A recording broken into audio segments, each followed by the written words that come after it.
A série de mensagens deste mês fala acerca de decisões, de decisão.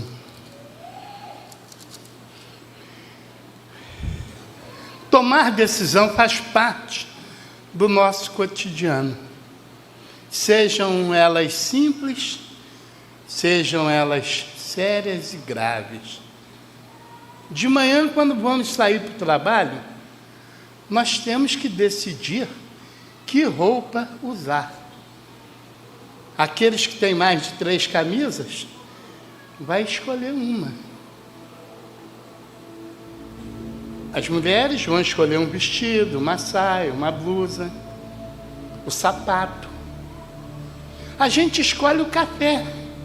Hoje eu quero um pão com manteiga. Hoje eu quero um pão sem manteiga. Hoje eu quero só um cafezinho. Coisas simples, mas que faz parte da nossa vida. A nossa vida é uma vida de decisões. Nós diariamente tomamos decisões e às vezes até de forma imperceptível. Não vou nesse ônibus não. E evitou-se um assalto. Às vezes Deus coloca, não vai não, você não vai decidir no outro. Não vou nesse trem não. E às vezes o trem desencarrilha. Às vezes não acontece nada, mas você decidiu. Há decisões mais sérias.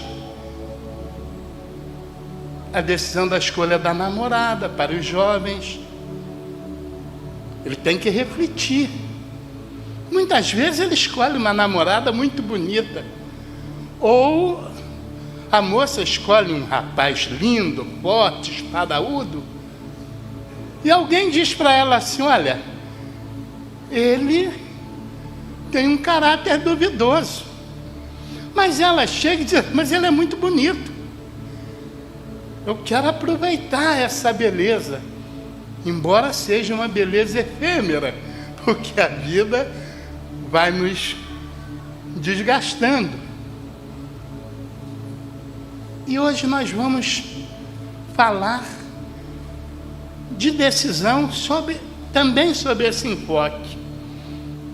A tomada de decisão para a resolução de um problema. Ela pode ser intuitiva ou racional. Ela é intuitiva quando nós tomamos uma decisão por impulso. Muitas vezes, a decisão intuitiva ela é nociva. Porque nós, por impulso, às vezes rejeitamos aquilo que é bom. Ou às vezes abraçamos aquilo que é extremamente terrível. A decisão racional não. Ela é madura. Você pensa, você analisa, você avalia. Na decisão racional há algumas etapas que são observadas. Por exemplo, você analisa qual a questão a ser solucionada. Se for um problema, qual o nível do problema? Você tem que analisar até que ponto aquele problema está te causando um dano a si ou a sua família. Depois que você descobre o problema, você vai ter que identificar as alternativas disponíveis para a solução do problema. Você vai sopesar, vai avaliar, ver os prós e os contras. Descoberto isso, você vai escolher qual a melhor opção para aquele momento. Às vezes, a melhor opção não é aquela que vai dar um resultado imediato, mas você escolhe. E, finalmente, você toma a decisão que você considera correta. Muito bem. A decisão, portanto, precisa ser analisada para que ela seja da melhor forma possível a decisão correta. Por isso eu convido os irmãos para abrirem suas Bíblias no Evangelho de Lucas, capítulo 5, versos 27 a 32. Lucas, capítulo 5, versos 27 a 32. Amém? Leiamos. E depois disso, saiu e viu um publicano chamado Levi, assentado na recebedoria, e disse: segue-me. E ele, deixando tudo, levantou-se e o seguiu. E fez Levi um grande banquete em sua casa. E havia ali uma multidão de publicanos e outros que estavam com eles à mesa. Os escribas deles e os fariseus murmuravam contra os seus discípulos, dizendo: por que comeis e bebeis com publicanos e pecadores? E Jesus, respondendo, disse-lhes: não necessitam de médico os que estão sãos, mas sim os que estão enfermos. Eu não vim chamar os justos, mas sim os pecadores ao arrependimento. Oremos. Senhor Deus, a tua palavra está exposta. Fala-nos, Senhor, aquilo que precisamos ouvir para sermos transformados segundo a tua vontade e o teu querer. Derrame sobre tua igreja a tua graça. Perdoe os meus pecados e dá-nos a tua paz. É o que pedimos, orando em nome de Jesus. Amém. Coisa interessante, né? Jesus chega, vê um publicano, chama, e o publicano imediatamente segue a Jesus. E o texto começa dizendo: e depois disso saiu. Ou seja, Jesus, depois daquilo que o capítulo 5 narra, 4 e 5, mas o 5 narra acerca da pesca maravilhosa e dos primeiros discípulos, acerca da cura de um leproso e a cura de um paralítico, fora outros milagres que Jesus já havia feito. O publicano, chamado Levi, que também é Mateus, o publicano é um coletor de impostos. E o coletor de impostos tinha uma função muito lucrativa, mas era um emprego desprezado pelos judeus. Em outras palavras, os judeus odiavam os coletores de impostos, porque eles representavam o poder romano. A tarefa de coletores de impostos era detestável. Quando Jesus disse: siga-me, segue-me, que ele fala: segue-me, mas não em fila, não um atrás do outro, mas eles caminhavam juntos, lado a lado, pelo mesmo caminho. No verso 28, a resposta é instantânea, aparentemente. Ele, deixando tudo, levantou-se e o seguiu. Ele decidiu deixar a posição de coletor de impostos e seguiu a Jesus. Parece, na leitura do texto, que isso foi um bate-pronto, foi de imediato, foi sem pensar, mas não foi. E por que nós entendemos que não foi assim? Em primeiro lugar, a coletoria, como toda alfândega, fica quase sempre na entrada da cidade.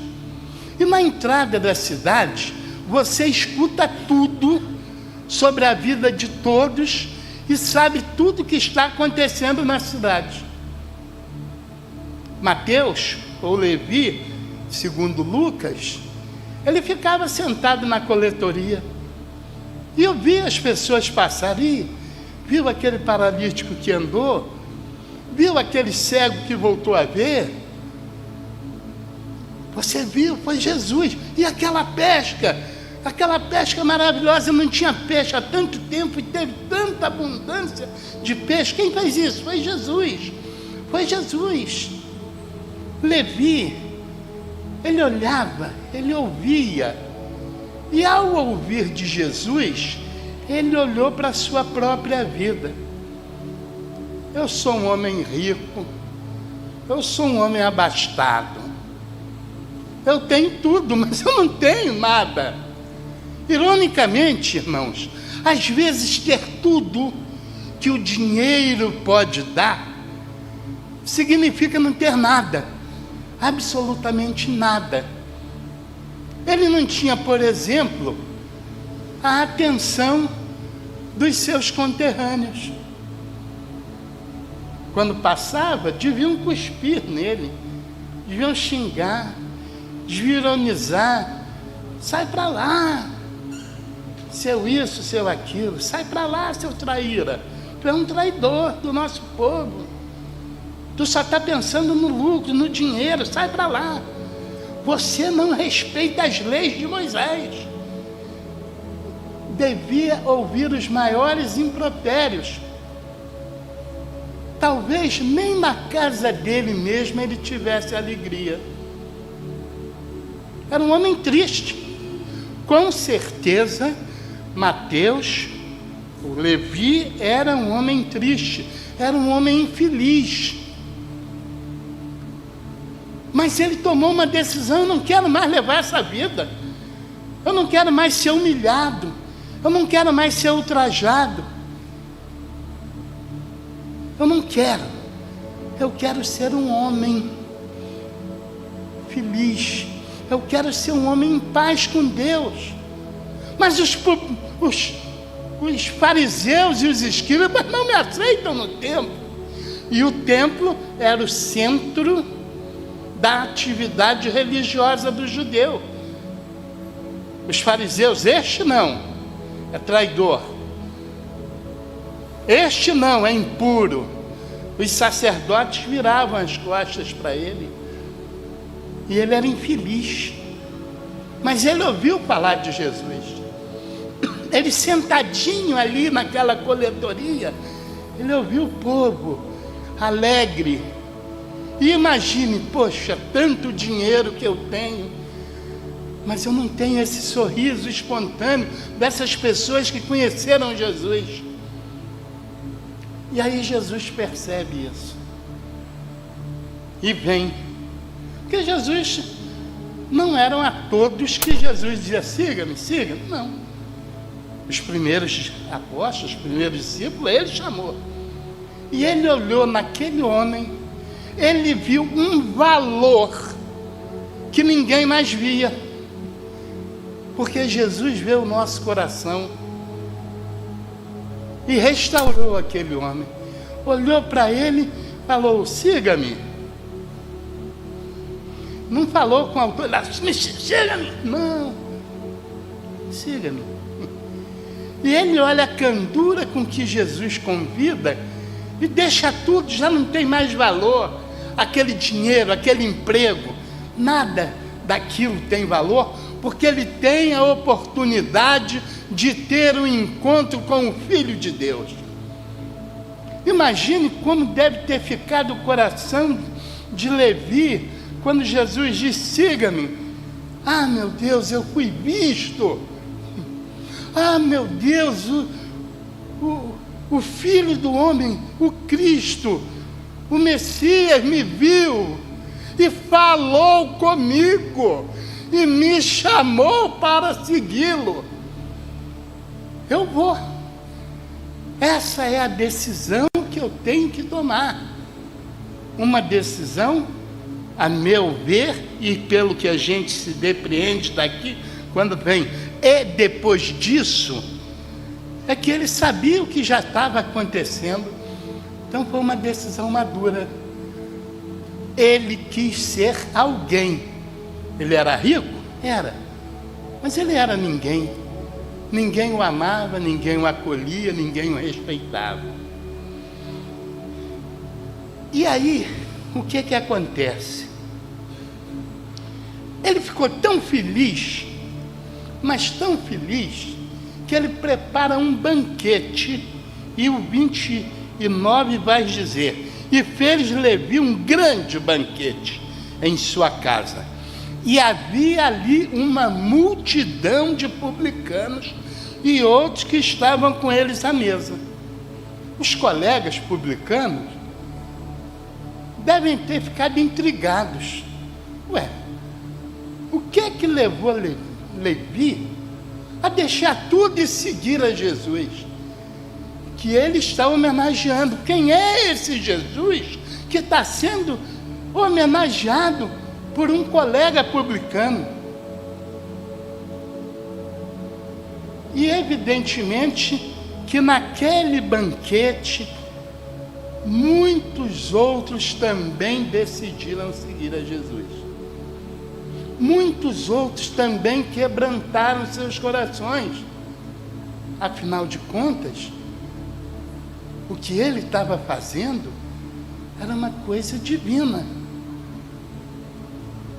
Ele fez milagres e transformou um coração de alguém que era considerado avarento, supina, usurpador, enganador na cobrança e no recolhimento dos tributos. E foi uma maravilha. Foi uma maravilha aquele banquete. Só que os escribas e os fariseus, eles não gostavam disso. Eles não gostavam porque, na medida que Jesus acolhia, o número daqueles que eles deixavam para escanteio diminuía. Poxa, esse camarada aqui agora está sendo acolhido. Esse camarada agora está sendo ouvido. Esse camarada agora está sendo respeitado. E nós não queríamos isso, nós queríamos continuar ultrajando, humilhando, machucando. E eles buscam o quê? Eles buscam uma justificativa. Murmuravam contra os discípulos de Jesus. Como eu vou falar? Como eu vou humilhar? Como eu vou machucar esses discípulos? E aí vem e perguntam: por que comeis e bebeis com os publicanos e pecadores? Porque pela lei e pelo juízo deles, eles eram melhores do que os pecadores e do que os publicanos. Nós somos puros, nós somos perfeitos, nós somos filhos de Abraão, nós respeitamos as leis de Moisés. Por isso, nós temos sim que fazer acepção de pessoas. Nós ou eles. Eles para lá, nós aqui. E se eles quiserem ser iguais a nós, eles que mudem. Não segundo o padrão de Cristo, mas segundo o nosso padrão de entendimento. E aí Jesus escuta e vem e responde, verso 31. Não necessitam de médicos os que estão sãos, mas sim os que estão enfermos. E isso é a grande realidade. Se nós temos algum amigo que está com saúde, ele não precisa ir ao médico. Só vão os que estão doentes. Mas aqui Jesus está falando uma coisa ainda mais importante e mais profunda. Jesus está dizendo para os fariseus e para os escribas o seguinte: vocês se consideram sãos, vocês se consideram saudáveis, mas vocês é que são os doentes. E só é saudável aquele que realmente é saudável. E só está doente quem reconhece que é doente. Levi reconheceu que era doente. Por isso buscou Jesus. Por isso seguiu Jesus. Por isso decidiu por Jesus. Mas quantos de nós, irmãos, quantos de nós somos doentes, mas doentes espirituais, mas ainda não reconhecemos o senhorio de Jesus? Mas eu vou além, não tão longe, venho a quem? Quantos de nós somos fisicamente doentes também, mas que não reconhecemos? Quantos de nós em casa falamos para as nossas esposas, as esposas para os seus maridos: não, eu estou bem, eu não vou ao médico. Mas você está cheia de dor. Eu estou bem, eu não vou ao médico. E aí quando procura o médico, já é muito tarde. Eu conheço, e os irmãos com certeza conhecem muitas pessoas que retardaram a visita a um médico, e quando foram ver, o câncer já tinha se alastrado de tal forma que não podia mais ser contido. Mas aí vieram à igreja, buscaram Jesus, e a misericórdia de Deus muitas vezes curou aquele que já estava desenganado. Nós, muitas vezes, demoramos a tomar decisões. Muitas vezes nós demoramos a reconhecer a nossa enfermidade. E aqui Jesus volta a falar da enfermidade da alma. E no 32 ele diz: eu não vim chamar os justos, mas sim os pecadores ao arrependimento. E aqui ele fecha essa parte em que começa com a decisão de Levi seguir Jesus. Jesus veio chamar os pecadores. Foi por causa dos pecadores que ele foi até a cruz. Não foi por causa dos justos, foi por causa de nós, pecadores. Ele experimentou a dor da cruz do Calvário por causa dos pecadores. Mas há muitos pecadores que não se veem como tal. Eu conheci uma pessoa, foi uma colega de trabalho, que um dia eu falei que ela era pecadora, e ela: Roberto, o que é isso? Eu sou uma pessoa boa, eu ajudo nos asilos, eu não faço mal a ninguém. Eu disse: você continua pecadora, porque quando você diz que não é pecadora, você está pecando. Então veja que o pecador doente muitas vezes não quer reconhecer a sua doença e por causa disso posterga, atrasa a decisão correta de aceitar Jesus. Nós devemos ter a reflexão exata, correta, para que nós possamos, reconhecendo a nossa doença, pedir o tratamento divino.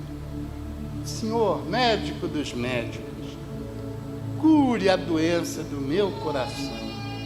Salva-me, Senhor. Eu quero ter vida eterna e abundante, mas eu só posso ter através do Senhor.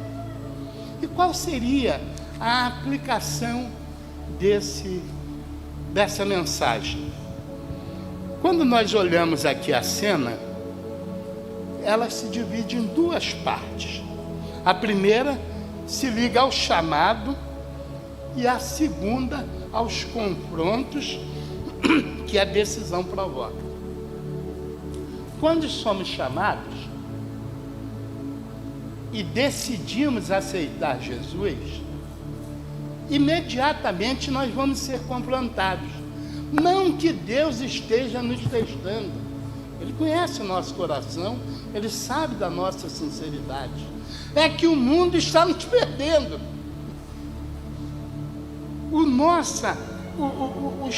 Os problemas com que nós passamos é o mundo que apresenta, porque o mundo se desespera. O mundo se desespera porque tem um que está sendo salvo, tem um que está sendo curado.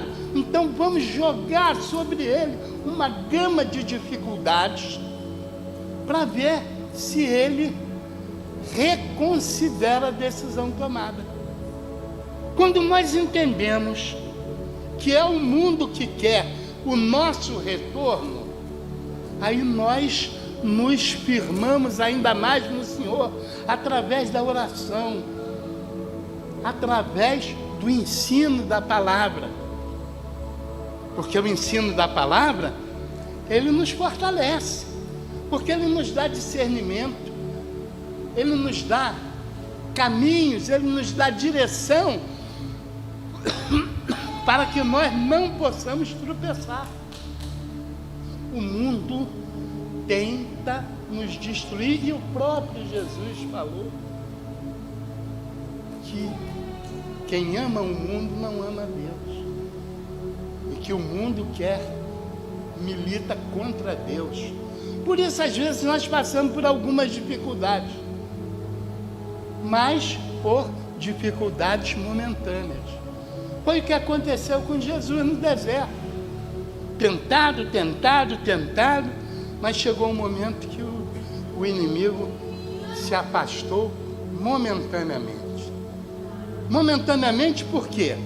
Porque na nossa caminhada ao lado de Jesus, nós vamos enfrentar muitos obstáculos, nós vamos enfrentar muitas dificuldades, e é por isso que nós precisamos nos firmar cada vez mais na palavra.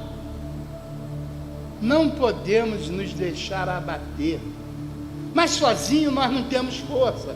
Então temos que buscar Jesus de forma constante, permanente, intensa. Por isso que ele diz: orai e vigiai.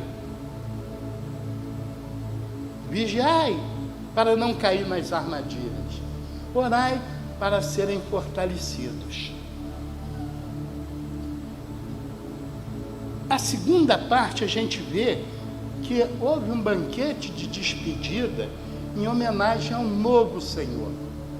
Esse banquete aqui simboliza uma mesa de fartura com Deus que nós temos a partir do momento que nós o aceitamos como Senhor e Salvador das nossas vidas. A nossa vida cristã, ela se torna um banquete, sim. É bom, é alegria. O culto, ele exterioriza isso.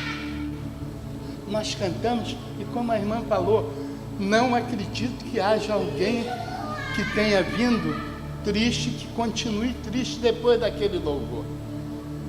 É festa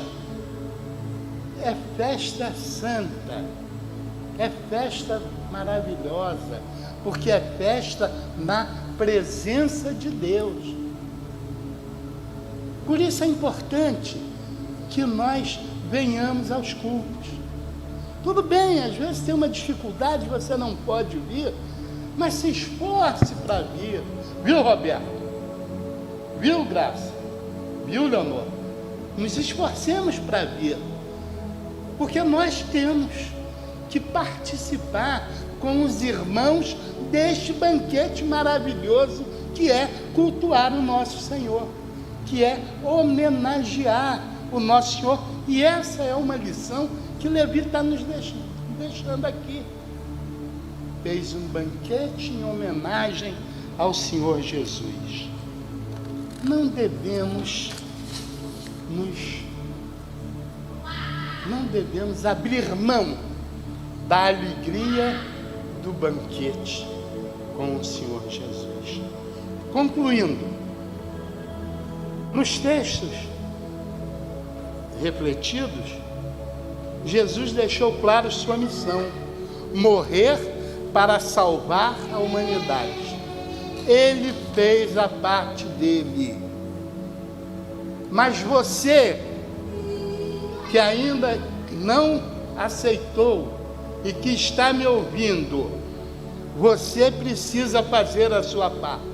Isto é, você precisa decidir aceitar Jesus como seu único e suficiente Salvador, reconhecendo o seu sacrifício na cruz do Calvário. Prezados ouvintes, não façam como o jovem rico, que no encontro com Jesus teve a oportunidade de conseguir a vida eterna, mas decidiu desprezá-la, porque preso às suas riquezas.